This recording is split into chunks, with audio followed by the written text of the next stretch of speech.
So let's have an equation in a form of this. Then what can we do is divide all the terms by the function of a. So ang mangyayari dyan, so meron tayong bx.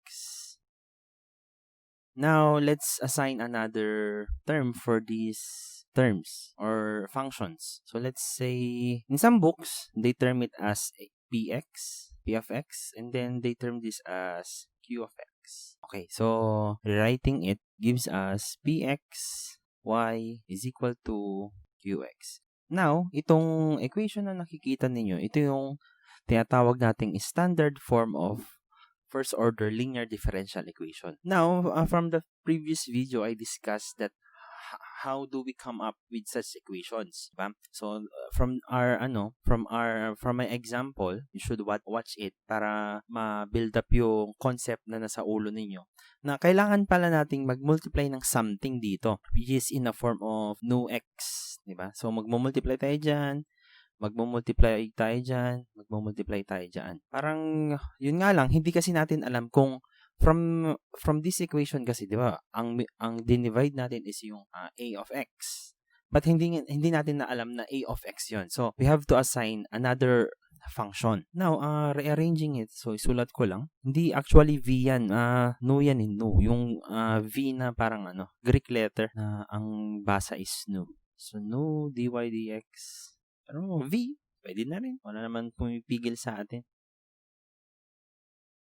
Ngayon, ginawa natin to dahil yung from the previous video nga na if you have to multiply something, yung equation na to will become an exact equation which we can solve it through the process of exact equation. So, let me arrange it in the form of an exact equation. So, we have, for the simplicity of this equation, we will assign each function as the letter, the variable that we have used. So, meron tayong nu, p, basta alam nating function yung mga yan. Okay? So, nu, q. So, ang ibig sabihin ko lang, i-rewrite natin as na knowing that these are functions, not variable. Para hindi ganun kadami yung sinusulat natin. So, arranging it. So, meron tayong transpose natin yung dx. So, meron tayong v dy. 0. Siguro, tanggalin natin yung dx. Okay, so yan na yung natin. So, di ba from our exact equation, ito is what we term the m function, and then itong term na ito is our n function. Ngayon, applying the test for exactness, kunin natin ito, derivative natin, partial derivative natin in terms of y. So, take m, partial derivative with respect to y. So, meron tayong pv, di ba, function of x's lahat dito. So, meron tayong y lang. Hindi y. So, mawawala yung y pala. So, meron tayong matitirang pv. Then, ito, mawawala na lang din ito, di ba? Dahil wala siyang y. So, yan na yung natin. Then, take n and partial derivative it with respect to x. So, let's take m, n, and partial derivative, apply a partial derivative in term, with respect to x. So, tandaan nyo, function of x ito. So, madiderivative natin siya. Yun nga lang, hindi natin alam kasi any function of x yan. Okay. So, yan. Then, di ba, kino-compare natin ito. Kung exact nga sila, dapat mag-equal sila. So, ang ibig sabihin ko, yung integrating, nga pala, tandaan nyo, itong nu na ito, is what we call the integrating factor.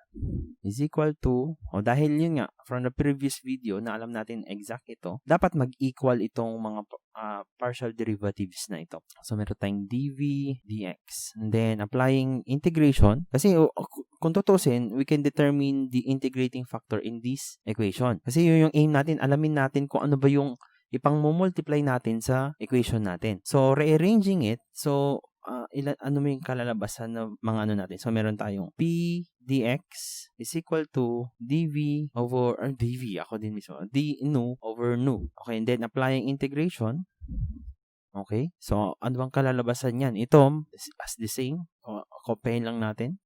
Then, we have, ito, ano bang mangyayari dito? Meron tayong ln v.